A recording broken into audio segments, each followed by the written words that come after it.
Hi, I'm Ellie Miriam and I'm the Closet Quilter. Today I am making a hexagon pincushion. And the way you make that is you make the flower, the hexagon flower, and then you attach a extra one. That's for the back. Now you're going to make it like that. And you're going to attach it like you want it to be placed. So this will be like that. So I'm going to attach that there. And I will put tape to hold it at the proper time. Right now I am attaching, oops, there go my glasses. Okay. I've got tape right here because I'm doing the flat back method. Okay. And I'm stitching this particular seam right here. Okay. Now I'm going to start with thread that's been knotted. Okay. Now, so let's see where I am here. Let's just see where okay, this is this is it right here. So I'm going to hold it like this, and I'm not going to go underneath like that, like I did before. I found a way to do it closer, and it does the same thing. It does the ladder stitch. So you just go like this, nick the corner, first let's get the knot in the corner. We can go underneath and hide the knot. So I can do that. There. Like that. Okay. Just hide that knot. Where is it? Caught back here. There. Now, okay, knot's underneath there. And the tape is holding it. So, what I'm going to do is a knicker knot on this corner. And I want that corner to line up perfectly. So, I'm going to take the actual corner and I'm going to go on this corner. Okay, let's just take a bite out of that. Be sure and zoom if you're on a phone.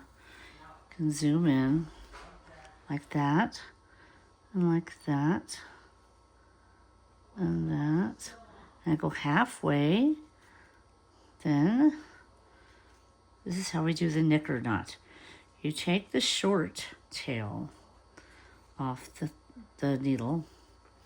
You wrap it around. I've done this a million times in my videos, but it bears repeating. Take the long tail the other direction, right? Then we pull it all together to have a nice, a nice slip knot. Basically, that's what it is. It's a slip knot. And it just holds it taut. Okay, it's right there in the corner. Now, what I'm doing is I'm sewing this line right here. And I'm going to do it close to the seam. Okay, straight. I'm just going to take a little bite there, a little bite there. And I'm just going to, see it? It's only like 1 or 2 threads. Can you see that? Just zoom in nice and tight so you can see that. Make sure you've got, it's getting caught on things. Ugh. That's the part about this I don't like. There, okay, there. It's long and it gets caught, that's why. Okay, so we just go down like this, a little bit of each. And it doesn't really matter how big it is. It can be bigger, you know, don't sweat it because it will not show, really. It doesn't show hardly at all. And if it does, so what? I mean, the whip stitch shows, definitely. This is more of like a ladder stitch, sort of, on the flat of the back. And once you get going, it's really easy. I just, believe it or not, I don't even get myself pricked. See, that's even more than I usually do, but that, as long as it's straight, it usually won't show. So I'm not too worried. There.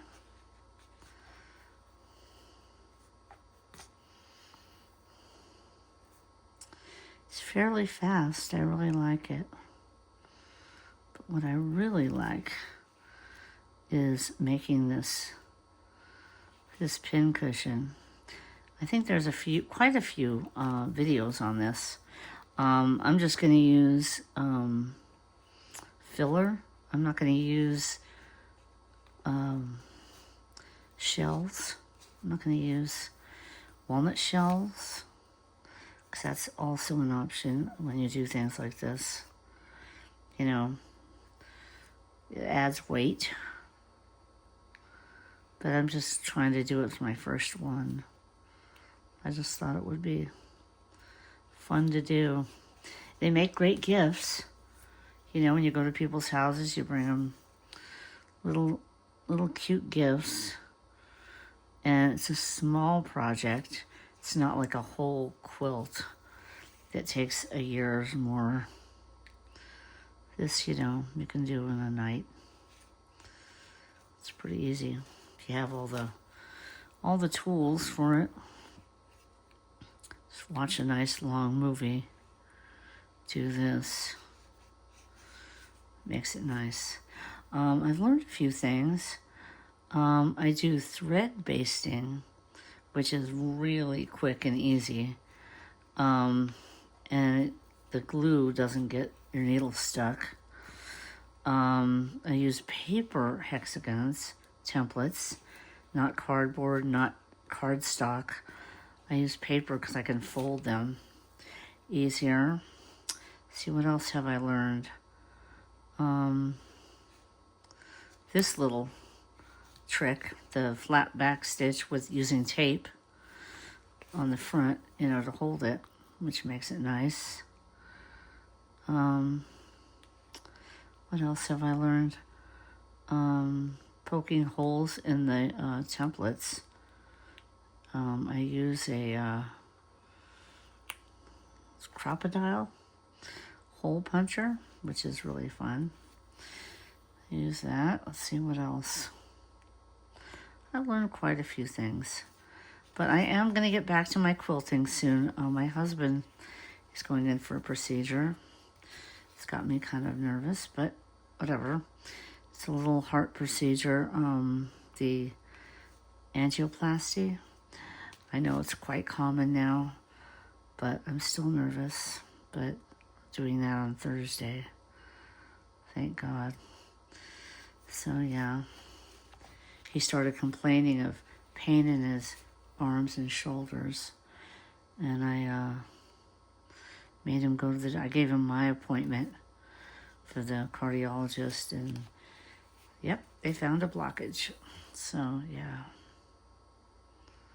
that's pretty much what's going on in my life right now. So as soon as we're done with that, I'll be getting back to some quilting. I just can't seem to concentrate right now. You know, that's just the way it is. Okay.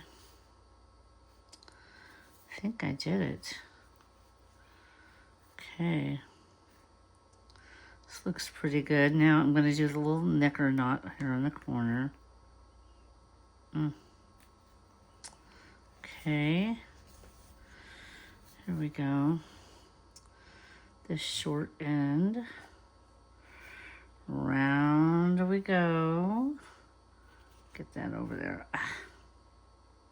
There. And then the long end, roundabout. Now we'll just pull it on through.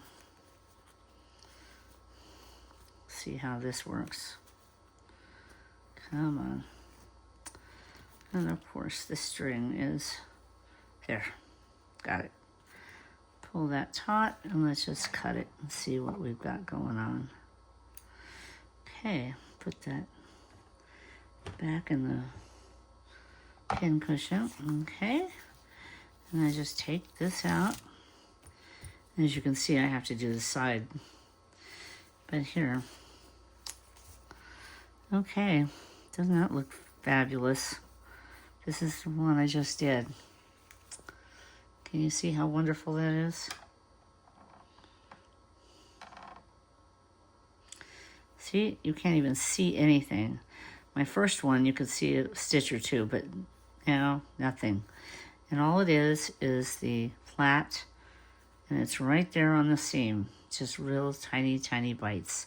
And it helps if you have this tape on the front. Little painter's tape on the front.